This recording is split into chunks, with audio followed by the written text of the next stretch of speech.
Assalamualaikum warahmatullahi wabarakatuh. Happy morning. How are you, student? I hope so. Be healthy, be fun, and always be the best. Hari ini kita akan melanjutkan tema 7, subtema 2 tentang muatan IPA. Sebelum pembelajaran, marilah kita berdoa terlebih dahulu.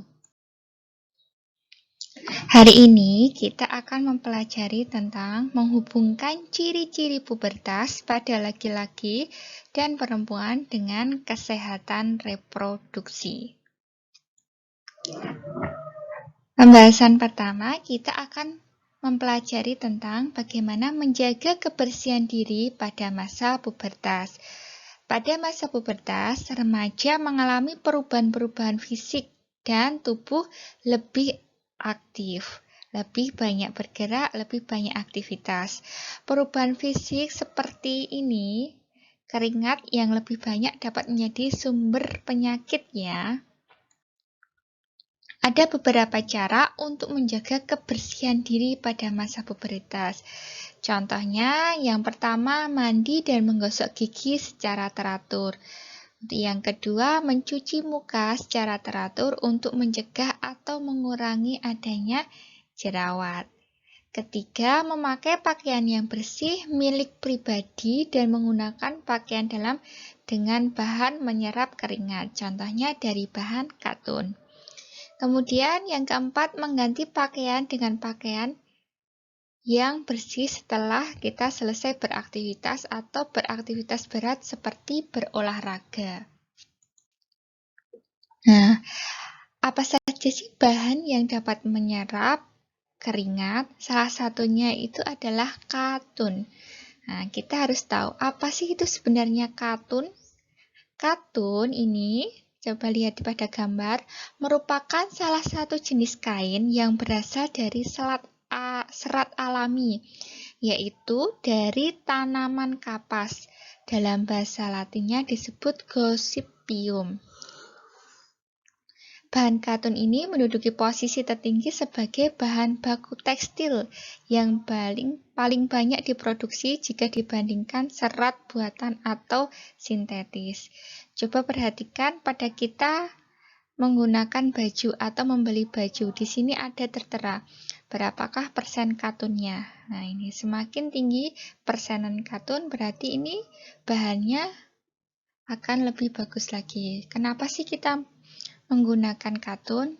Nah, ini ada karakteristik kain katun. Yang pertama, tidak menimbulkan alergi. Kenapa demikian? Karena katun berasal dari serat alami ya, bukan serat sintetis. Kedua, lembut, kuat, dan tahan lama. Ketiga, nyaman. Serat kapas ini mempunyai sifat berongga sehingga membuat kulit mampu bernafas dengan baik. Yang keempat, mempunyai daya serap tinggi, yaitu kain katun dapat menyerap kelembapan tubuh, sehingga kita tidak kepanasan waktu menggunakan. Jadi, besok kalau kita beli baju, ataupun kita memakai baju, coba perhatikan di sini ya, tertera apa. Selain kita menjaga kesehatan tubuh kita dengan kegiatan-kegiatan fisik, kita juga harus mengimbangi dengan cara menjaga pola makan pada masa pubertas. Menjaga pola makan dapat dilakukan dengan menyeimbangkan porsi makan dengan aktivitas fisik yang dilakukan untuk menghindari obesitas. Nah, sekarang kan banyak obesitas ya, sedikit gerak tapi makannya banyak, ataupun sedikit gerak kayak kita cuma mager di rumah, main game, cuma aktivitasnya sedikit tapi kita sering ngemil, sering makan, itu dapat menyebabkan obesitas. Kita juga perlu mengkonsumsi makanan yang beragam untuk mendapatkan gizi yang seimbang. Jadi diingat ya, masa pubertas membutuhkan asupan gizi yang seimbang agar pertumbuhan kita juga maksimal. Makanan yang beragam dapat berasal dari buah, sayur, lauk pauk yang mengandung protein tinggi. Biasakan untuk sarapan pagi juga ya, dan minum air putih yang cukup.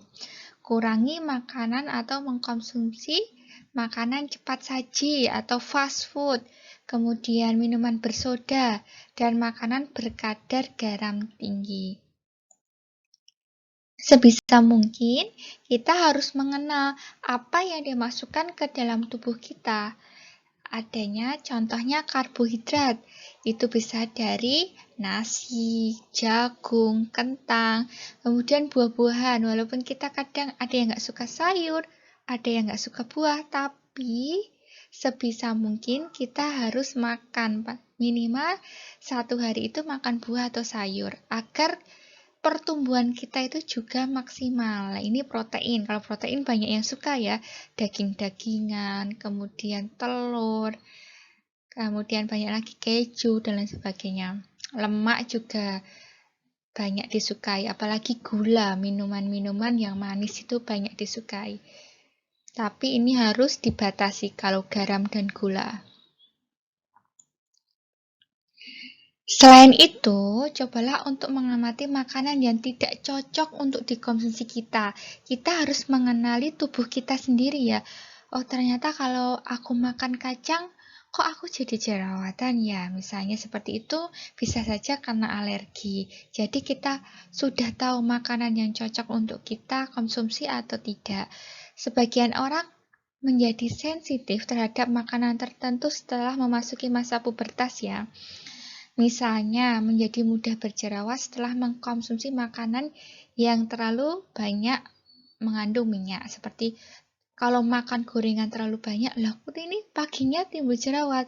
Oh, berarti besoknya kita harus bisa mengkonsumsi makanan yang lebih sehat atau menghindari makanan yang terlalu banyak minyaknya. Cara menjaga kesehatan organ reproduksi pada masa pubertas. Ini secara personal atau pribadi kita harus menggunakan handuk sendiri-sendiri ya, memakai handuk yang bersih dan tidak boleh tukar-menukar handuk. Kemudian yang kedua, mengenakan pakaian dari bahan tadi, katun.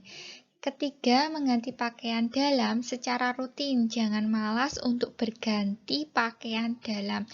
Kenapa bisa seperti itu? Karena nanti biar terhindar dari penyakit ataupun jamur dan bakteri yang dapat menyebabkan penyakit.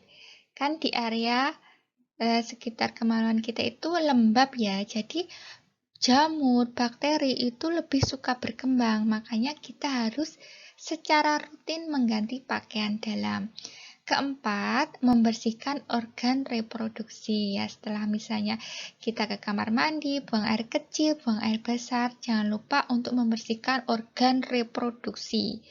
Kemudian yang kelima, bagi wanita biasanya menggunakan pembalut yang lembut atau berganti minimal 3 atau 4 kali sehari. Alhamdulillah pembelajaran hari ini kita sudah selesai. Apabila tidak tahu atau kurang paham, bisa langsung WA ke Miss ya. Untuk reviewnya silahkan dikerjakan di Bupena halaman 128 dan 133. Miss cukupkan hari ini. Wassalamualaikum warahmatullahi wabarakatuh.